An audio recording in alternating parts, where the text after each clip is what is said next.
नमस्कार दोस्तों, मेरा नाम बाइकी सारस्वत और आज मैं एक बार फिर से आपका अपने चैनल स्टडी लाइक एनजीओ में स्वागत करता हूं। दोस्तों, आपका मेरी चैनल में मोस्ट वेलकम।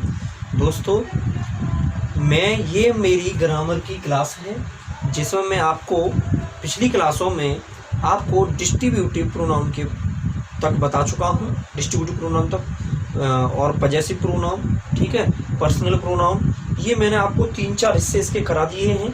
यानी पर्सनल प्रोनाउन करा दिया या उसके बाद मैंने कराया था आपका पजेसिव प्रोनाउन या एम्फेटिक प्रोनाउन। उसके बाद तीसरा कराया था मैंने डिस्ट्रीब्यूटिव प्रोनाउन। आज मैं आपका चौथा हिस्सा प्रोनाउन का, जिसको बोलते हैं इंडेफिनिट प्रोनाउन, वो आपका मैं स्टार्ट कराने जा रहा हूँ। तो सभी बच्चे मेरे साथ बने रहिए और ध्यान से बोर्ड की तरफ देखिए। कोई भी पेन ना चलाए बीच में, क्योंकि पेन चलाने से हमारा ध्यान बढ़ता है। बिल्कुल भी पेन चलाने की आवश्यकता नहीं है। पेन चलाने के लिए मैं लिखने के लिए एक अवसर दूंगा बाद में, तब आप उतारें। अभी सिर्फ अपनी आंखों को, अपना ध्यान बोर्ड पर रखें ताकि आपके अच्छे से समझ में आ जाए। तो दोस्तों, मेरे प्यारे बच्चों, आज मैं आपको इंडेफिनिट प्रोनाउन यानी अनिश्चयवाचक सर्वनाम सिखाऊंगा। इंडेफिनिट का मतलब फिनिट वन होता है निश्चय और इंडेफिनिट वन होता है अनिश्चय। तो अनिश्चयवाचक सर्वनाम पढ़ाऊंगा। और अनिश्चयवाचक सर्वनाम क्या कहते हैं? ये किसी अनिश्चित व्यक्ति, वस्तु या व्यक्ति के बारे में, किसी अनिश्चित वस्तु या व्यक्ति की ओर इशारा करते हैं। यानी इन शब्दों से हमें ऐसा भाव मिलेगा जैसे कोई व्यक्ति है, हमारे सामने हो या हमारे सामने ना हो, लेकिन वो अनिश्चित हो, उसका कुछ लाभ अता पता ना हो। जैसे मैंने इसके लिए कुछ वर्ड लिखवाए थे शुरुआत वाले चैप्टरों में, पार्ट में, और अगर किसी ने वो पार्ट ना देखा हो तो सबसे पहले उस वीडियो को देखिए, तभी आपके सीडी बाई सीडी में आपको प्रोनाउन करवा रहा हूँ। या कोई ग्रामर का हर एक चैप्टर में आपको सीडी बाई सीडी कराऊंगा। अगर आप सारे चैप्टरों को लाइन बाई लाइन देखोगे सीडी बाई सीडी, तभी आपकी समझ में ये आने वाला है। मैंने इससे पहले आपको करवाया था इंडेफिनिट प्रोनाउन में कि जो शब्द आते हैं जैसे anybody, anyone, everybody, each, some, few, many, all, others and everyone indefinite pronoun होते हैं। जैसे एनीबडी लेते माने कोई, सम में कुछ, एनी माने कोई, या फिर मैंने ले लिया फ्यू, फ्यू माने कुछ। भाई कुछ का मतलब कुछ भी हो सकता है, कुछ में एक किलो चीज भी हो सकती है, दो भी हो सकती है, ज्यादा भी हो सकती है। और मेनी माने बहुत से। अब कितने बहुत से? 1000, 2000, लाख। यानी ऐसे शब्द जो किसी व्यक्ति की ओर इशारा करेंगे, लेकिन कैसा? अनिश्चित व्यक्ति। ठीक है, तो देखते हैं कैसे इनका यूज करते हैं हम। जैसे अगर हम एग्जांपल कर लें, कैसे अनिश्चित व्यक्ति कैसे हो सकते हैं? यानी किसी अनिश्चित व्यक्ति या वस्तु की ओर इशारा करने वाले शब्द क्या कहलाते हैं? Indefinite pronoun. इंग्लिश में याद रखना आपको, हिंदी का नाम तो सिर्फ सारे के लिए है, बाकी यही लिखना कि इंडेफिनिट प्रोनाउन कहते हैं। यदि आप हिंदी में लिखो अनिश्चयवाचक सर्वनाम कहते हैं, हिंदी थोड़ी सीख रहे हैं। इंडेफिनिट प्रोनाउन या प्रोनाउन कहते हैं। तो इंडेफिनिट प्रोनाउन ये होता है। अब हम इसके एग्जांपल पढ़ते हैं कुछ, उससे हमें समझ आ गया इंडेफिनिट प्रोनाउन कैसे होते हैं। जैसे दूसरों का भला करो, जल्दी से नोट कीजिए मेरे साथ जब तक मैं लिख रहा हूं। दूसरों का भला करो, फिर मैं समझाऊंगा, मैं लिख रहा हूं जब तक लिखो। सेकंड एग्जांपल, थोड़ा दूध फट गया,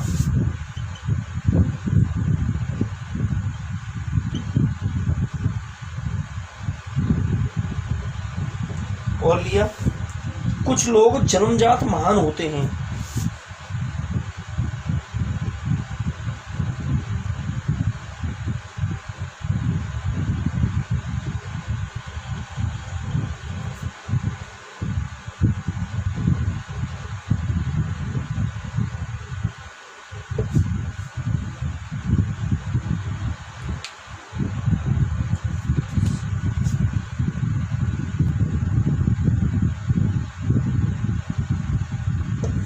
जल्दी से नोट कीजिए, मैं समझाता हूं।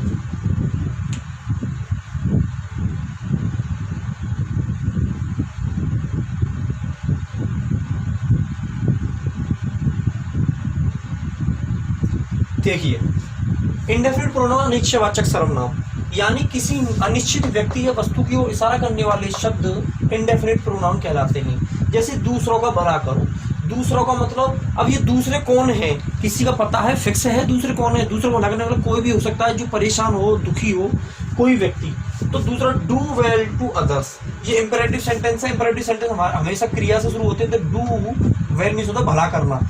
आपको साथ के साथ मीनिंग याद करनी है। डू वेल, भला करो किसका? दूसरों का। To others, do well to others. तो अदर्स भी हमारा क्या है इसमें? हमारा अदर से क्या है? हमारा इंडेफिनिट प्रोनाउन। में इनके नीचे डैश करता जाऊंगा।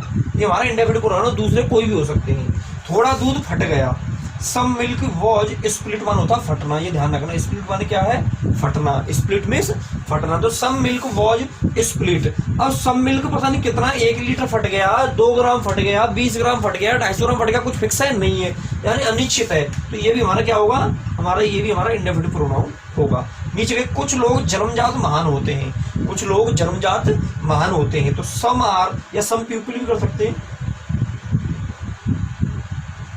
सम पीपल आर बॉर्न ग्रेट, तो पीपल लिख दो या सम लिख दो, कुछ बात है कि सम पीपल भी इसमें जोड़ सकते हैं। तो सम आर बॉर्न ग्रेट, तो सम में कुछ लोग का मतलब कितने, 10 20 30 40, कोई फिक्स नहीं है, लेकिन कुछ हैं। तो ये क्या है, ऐसा है अननोन, जो हम जानते नहीं कितना है।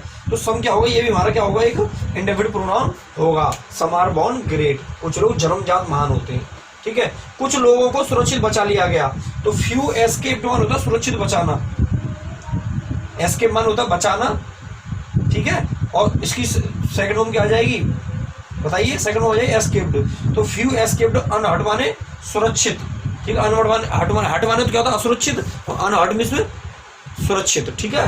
और हर्ट मींस असुरक्षित, तो ये ध्यान रखना आपको, हर्ट मींस असुरक्षित होता है। तो इसमें हमारा इंडेफिनिट प्रोनाउन क्या होगा, फ्यू मींस कुछ, ये इंडेफिनिट प्रोनाउन है। आगे गए, बच्चों को बचाने वाला वहां कोई नहीं था, तो नोबडी माने कोई, नोबडी मींस कोई, नोबडी वाज देयर, वहां कोई नहीं था, वहां कोई नहीं था। टू रेस्क्यू माने बचाने के लिए, किसके लिए, ऑफ चाइल्ड, टू रेस्क्यू माने होता है बचाने के लिए, ऑफ चाइल्ड माने बच्चों को, यानी बच्चों को, चाइल्ड लगाएंगे, चाइल्ड नहीं लगाएंगे, क्या लगाएंगे, ऑफ चाइल्ड्स या चिल्ड्रेन, चिल्ड्रेन लगा सकते हैं, ठीक है। तो बच्चों को बचाने वाला वहां कोई नहीं था, तो nobody was there to rescue of children, तो नोबडी क्या हो गया यहाँ पे हमारा इंडेफिनिट प्रोनाउन हो गया। तो ये आपके इंडेफिनिट प्रोनाउन अच्छे से समझ में आ गया होगा दोस्तों, अच्छे से समझ में आ गया होगा बिल्कुल। तो आप जल्दी से नोट कीजिए, उसके बाद मैं क्वेश्चन देता हूँ आपको इंडेफिनिट प्रोनाउन से, जो आपको बनाना है, उसके बाद अगली प्रोनाउन पर हम चलेंगे। जल्दी से नोट कीजिए प्लीज।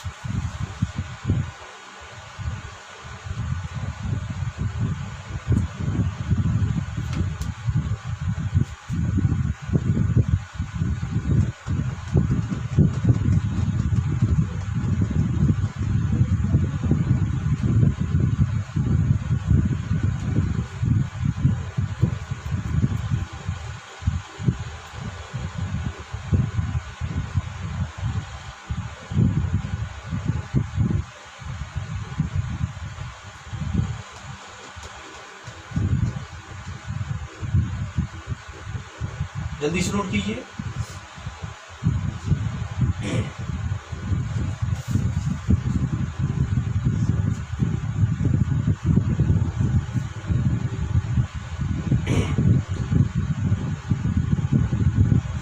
रफ करता हूं मैं, अगर रह जाओ तो पुश कर कर और पीछे कर कर आप दोबारा से नोट कर सकते हैं। और इसके कुछ क्वेश्चन 4-5 मैं आपको देता हूं और इनको बना के लाना, ताकि आपके अच्छे से इंडेफिनिट प्रोनाउन क्लियर हो जाए। पहला क्वेश्चन,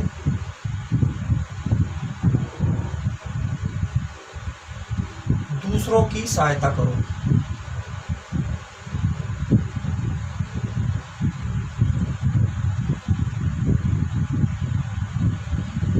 मैंने कुछ काम कर लिया।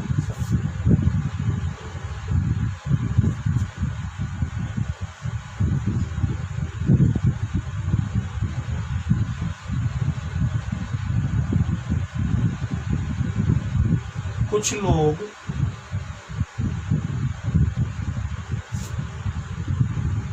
नदी में नहाते हैं।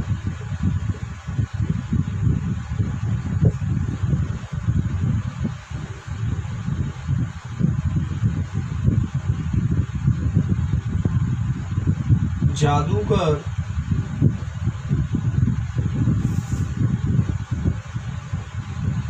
कोई जादूगर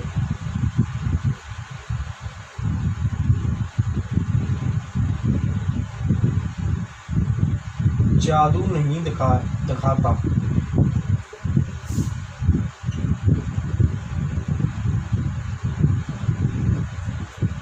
है कोई जादूगर जादू नहीं दिखाता है। पांचवा और लास्ट,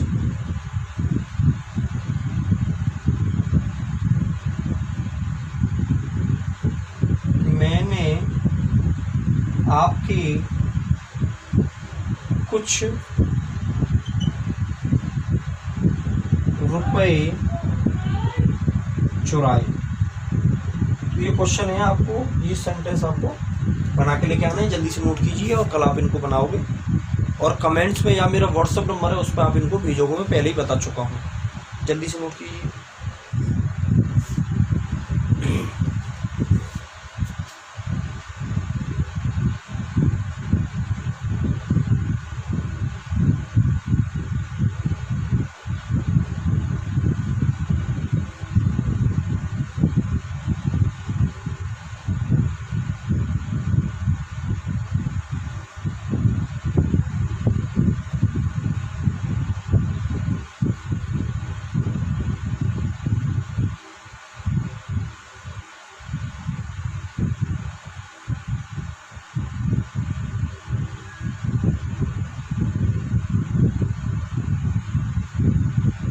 ठीक है बच्चों, आगे चलते हैं हम अगले पार्ट पर। प्रोनाउन के, प्रोनाउन का अगला पार्ट क्या कहता है। अभी हम सेंटेंसेस जब सीखेंगे तब हमारे और अच्छे से ये समझ में आएंगे। बिल्कुल घबराने वाली बात नहीं है। अगर किसी पर टेंस नहीं आते हैं तो टेंस आगे आने वाले हिस्सों में हमारे आएंगे। आगे की जितने भी जैसे सिटी बाई सिटी हम आगे चलते चले जाएंगे तब हमारे टेंसों के बारे में हम आपको बताएंगे। तो अभी आपको समझना है सिर्फ, अगर आपको समझ में नहीं आ रही, टेंस आप पर नहीं बन रहे हैं, जो बच्चे एक्सपर्ट हैं वो बना सकते हैं, जिन पर नहीं बन रहे हैं वो सिर्फ आपको समझना है कि इंडेफिनिट प्रोनाउन होते क्या है। यानी ऐसे वर्ड, अब बस ये ध्यान रखना कि वर्ड जो होते हैं फ्यू, ठीक है ना, सम, इस तरीके के वर्ड याद रख लेना, ठीक है ना, एनी, समबडी, ये मैं लिखवा चुका हूँ पहले पार्ट में लिखवा चुका हूँ। तो ये वर्ड आपको ध्यान रखना है, ये हमारे इंडेफिनिट प्रोनाउन है, ठीक है। आपको वर्ड याद रखना है, अभी टेंस आए या ना आए उसको नहीं ध्यान रखना, आपको वर्ड ध्यान रखने हैं सिर्फ। टेंस वाली चीज हम टेंस में और अच्छे से सीखेंगे, जिन पे आते हैं वो कर लें, इसलिए मैं लिखवा देता हूँ, ठीक है, ताकि जिन पे आते हैं उनको भी समझ में आ जाए और जिन पे नहीं आते उनकी भी समझ में। तो आपको सिर्फ वर्ड याद रखने हैं जिन पे टेंस नहीं आते, ठीक है। अब हम आगे चलते हैं अपने कौन सा हिस्सा, पांचवा प्रकार, 5 काइंड्स। हमारे प्रोनाउन के कितने काइंड्स लिखवाए थे मैंने? 9-10 काइंड्स लिखवाए थे, जिसमें से 5वां आज हम सीख रहे हैं, जिसको बोलते हैं हम डिस्ट्रीब्यूटिव प्रोनाउन। डेमोन्स्ट्रेटिव हमने पहले बता दिया, आज हम डिस्ट्रीब्यूटिव प्रोनाउन सिखाएंगे। क्या सिखाएंगे? Distributive pronoun.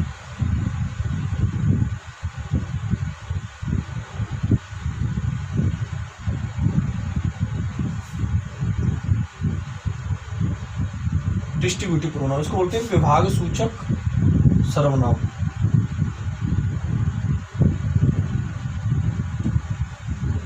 विभाग सूचक सर्वनाम, तो विभाग सूचक सर्वनाम सीखेंगे आज हम। तो डिस्ट्रीब्यूटिव सर्वनाम क्या होते हैं? डिस्ट्रीब्यूट से जैसे लग रहा है डिस्ट्रीब्यूट कर दो, यानी बांट दो, यानी जो किसी चीज को 2 या 2 से अधिक चीज, जो किसी भी वस्तु या व्यक्ति को 2 या 2 से अधिक जगहों पर बांट दे, उसी को हम क्या कहते हैं? डिस्ट्रीब्यूटिव प्रोनाउन कहते हैं। जैसे कि अगर हम बात करें, वह सर्वनाम जो वाक्य में उससे पहले आई हुई संज्ञा से संबंध प्रकट करे, यानी ये बांटने का भाग डिवाइड करेगी, 2 पार्टों को अलग कर देगी। ऐसा सर्वनाम जो 2 व्यक्ति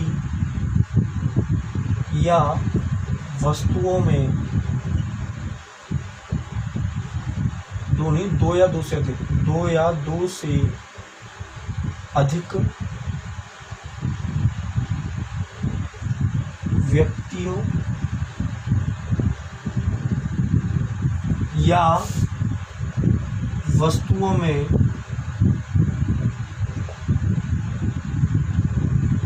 संबंध स्थापित करे,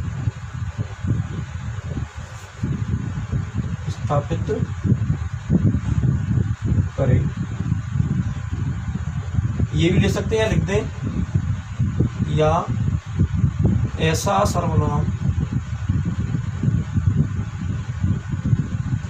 जो, या ऐसा प्रोनाउन, सर्वनाम लिखेंगे प्रोनाउन लिखेंगे, ऐसा प्रोनाउन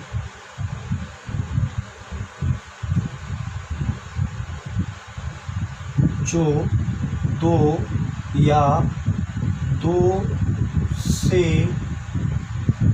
अधिक व्यक्तियों या वस्तुओं को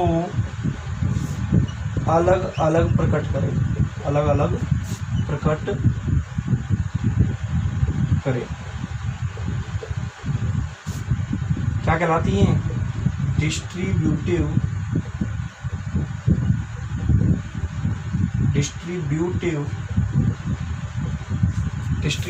प्रोनाउन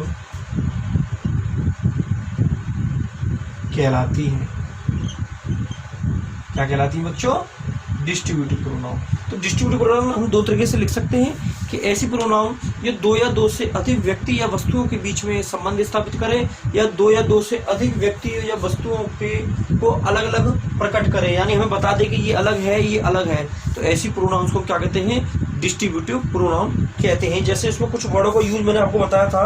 क्या क्या बताया था? Each, either, neither, any, no one, ठीक है, नन।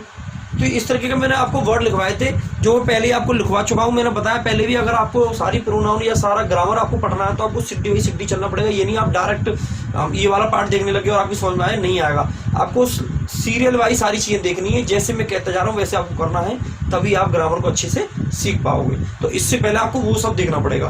तो इसके मैंने सारे वर्ड आपको मैं लिखवा चुका हूँ। अब मैं एग्जाम्पल पे जाता हूँ। दोनों में से कोई एक छात्र घर जा सकता है। एग्जाम्पल,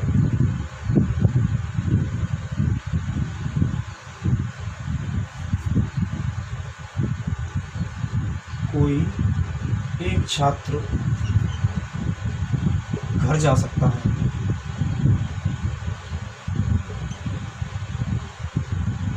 ठीक है। एग्जाम्पल 2, इसी टेंस को दो तरीके से सकते हैं। दोनों में से कोई छात्र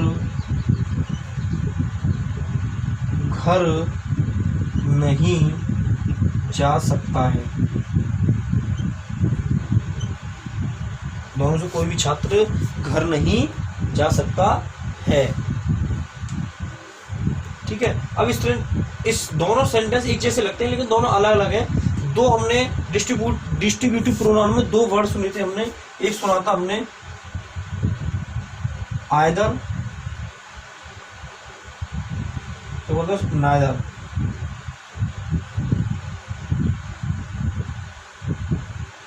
ये दो वर्ड में हम लोगों ने सुने थे, आइदर और नाइदर। ठीक है, NEITHER और EITHER। तो ये हमने दो शब्द सुने थे। ठीक है, नाइदर और आइदर। इन दोनों शब्दों का यूज यहाँ पर हमारा किया गया है। तो देखो, जब भी हमारा पॉजिटिव थिंकिंग में कोई दो लोगों के बीच में बात हो रही हो और दोनों में से किसी एक के बारे में बात हो रही हो और पॉजिटिव में बात हो रही हो, यानी उसमें नेगेटिव यानी नोट का प्रयोग ना हो रहा हो, तो आइदर का प्रयोग करोगे। जब नेगेटिव का यूज हो जाए उन्हीं में, तो नाइदर का प्रयोग। जैसे इसमें कह रहा है दोनों में से कोई एक छात्र घर जाएगा, यानी दोनों में से चुनाव हो रहा है, दोनों में से किसी एक को जाना पड़ेगा। तो दोनों से चुनाव हो रहा है, उसमें नेगेटिव नहीं है, तो उसमें आइदर का यूज करेंगे। तो लिखेंगे आइदर। इस दोनों में की जगह आइदर लिख लेंगे। तो either, EITHER, either of two students. दो है ना, दो स्टूडेंट, कोई एक, दोनों में से कोई एक। दोनों में से कोई एक का पूरा का होता है, कोई एक का मतलब होता है आइदर, और कोई नहीं, दोनों में से कोई नहीं तो नाइदर। तो आइदर ऑफ और दोनों में से कोई भी, ठीक है, छात्र। तो इसको लिखेंगे पूरे को either of two student. Either of two students,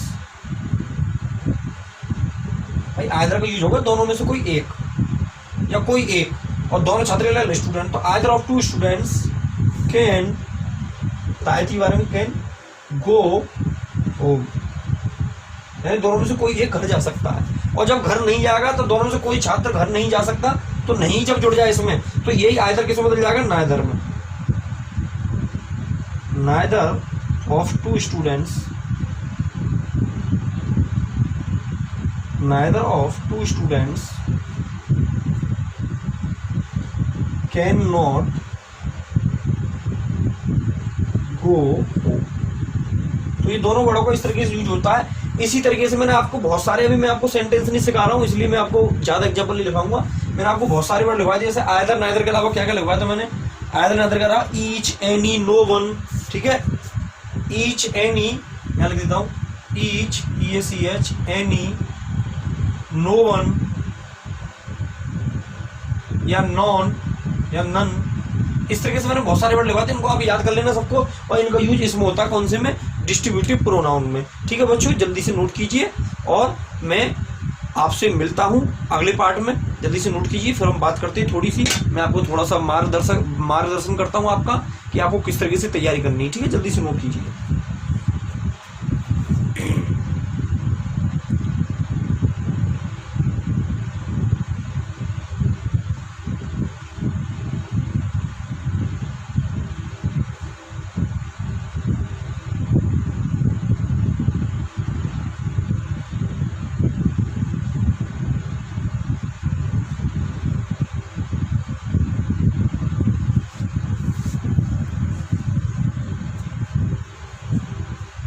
देखिए बच्चों सुनिए, देखो आप ग्रामर पढ़ रहे हो, अभी हमें ज़्यादा टाइम नहीं हुआ ग्रामर को पढ़ाते पढ़ाते, मुझे ज़्यादा समय नहीं हुआ है, तो देखो बच्चों आपको मैं फिर से कहता हूँ, अगर जो बच्चे नहीं जुड़े उनको क्या करना है, आपको शुरू से पार्ट्स को देखना है, ठीक है, जितने भी मैंने इसके पहले करा दिए उन सबको सीरियल बाय सीरियल कीजिए। मैंने नाउन से स्टार्ट किया है, उस नाउन से आप पढ़ना प्रारंभ कीजिए, उसके बाद धीरे धीरे आप आगे पढ़िए, मेरी वीडियो कहीं नहीं जाएंगी, सारी यूट्यूब पर रहेंगी, हमेशा रहेंगी, ठीक है, तो आप सीरियल बाय सीरियल पढ़िए ताकि आपको कभी भी दिक्कत नहीं आए, और दिक्कत अगर आपको आएगी तभी आएगी जब आप डायरेक्ट, अगर आप बोलो कि मैं डायरेक्ट ही एकदम अंग्रेज बन जाऊं, तो ऐसा तो नहीं होगा, आपको बिल्कुल सीरियल वाइज सीरियल आपको चलना है, जैसे हमारी क्लास बनाई जाती है NC PG NC LKG UKG first, इसी तरीके से हमको सीरियल वाइज सीरियल चलना है, तब आपकी ग्रामर अच्छी हो। बीच बीच में बुकैब भी देता रहूँगा, मैंने एक वीडियो में आपको सिर्फ स्पेलिंग वगैरह ही दी है, मीनिंग वगैरह, ऐसे मैं आपको बुकैब बीच बीच में देता रहूँगा जो आपके लिए जरूरतमंद होंगी, ठीक है, और बीच बीच में आपको पढ़ाता रहूँगा, एक दो दिन बाद मैं फिर से लेक्चर लेने के बाद आपको बुकैब दूंगा, तो आप बुकैब भी ज़्यादा से ज़्यादा याद कीजिए, और एक कॉपी लीजिए खाली, उसमें अपने नोट्स बनाइए साफ साफ, किसी वीडियो को देखने में कितना भी समय लग जाए, अच्छा आधी वीडियो देखो पूरे दिन में, आधी वीडियो, लेकिन नोट्स बना के जरूर रखिए ताकि आपको वक्त पर वो काम आ जाए। मेरे नोट्स ऐसे होंगे जिसमें आपको कोई भी कमी नहीं मिलेगी, और ना आपको ऐसा क्लास में कभी पढ़ने को मिलेगा, तो आप धीरे धीरे साफ साफ नोट्स बनाइए और उनको डेली डेली रिवीजन कीजिए, ताकि मेरा पढ़ाना भी काम में, मेरी जो मेहनत है वही वसूल मुझे हो जाए, और आपकी मेहनत वसूल हो जाए, और आप अच्छे से अंग्रेजी ग्रामर के बारे में आपको नॉलेज हो जाए, और मैं जब भी टेस्ट लूँ तो आपके अच्छे से अच्छे नंबर आए। तो कॉपी में साफ साफ नोट कीजिए, ठीक है, और कसम खा लो कि हमें जो भी हमारे सामने हमारे सर समझा रहे हैं, मेरा नाम योगेश सर है, कि हमारी जो भी योगेश सर समझा रहे हैं वो हमारे अच्छे से अच्छे समझ में आ जाए, अच्छे अच्छे प्यारे प्यारे नोट्स बनाइए। मैं आपकी मैथ की भी क्लासें ले रहा हूँ, 10th क्लास की, छोटी क्लास होगी 6th 7th 8th की, और बड़े लेवल की कंपटीशन लेवल की मैथ की क्लास ले रहा हूँ, तो मैं आपको जो भी पढ़ा रहा हूँ आपके भले के लिए पढ़ा रहा हूँ, आप जो भी पढ़ो दिल से पढ़ो, मेहनत से पढ़ो, एक बार पढ़ने से पहले अपने माँ बाप के याद करो आंख बंद करके, और सोचो कि हमारे माँ बाप ने कितनी मुश्किलों में हमको पाला है, हमें पाल पोस के बड़ा किया है, तो हमें आज उन माँ बाप की मदद करनी है, जो मेहनत मजदूरी कर रहे हैं वो मेहनत मजदूरी उनको नहीं करने देनी है,